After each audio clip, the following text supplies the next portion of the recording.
Прапагандысты анансавалі чарговы фільм пра поспехі спецслужбаў. У роліку вядзецца пра аперацыю «Гарпун» для затрымання актывіста Паўла Бялюціна.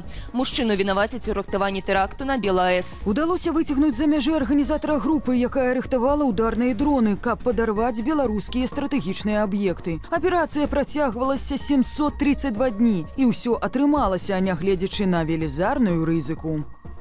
Пра знікненне Паўла Бялюціна, які апошнімі гадамі жыў за мяжою, паведаміла ягоная жонка ў канцы красавіка. Праз 2 тыдні відэа з затрыманнем актывіста апублікавалі на дзяржаўным тэлеканале. У сюжэце прапагандысты паказалі спачатку стамбульскі, а пазней менскі аэрапорт, у якім актывіста перадалі супрацоўнікам КДБ.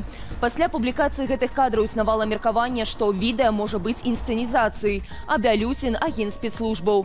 У супрацы з КДБ мужчыну пачалі падазраваць летась, калі ва ўзламанай базе ведомства знайшлі ягоны данос на Мікалая Аўтуховіча.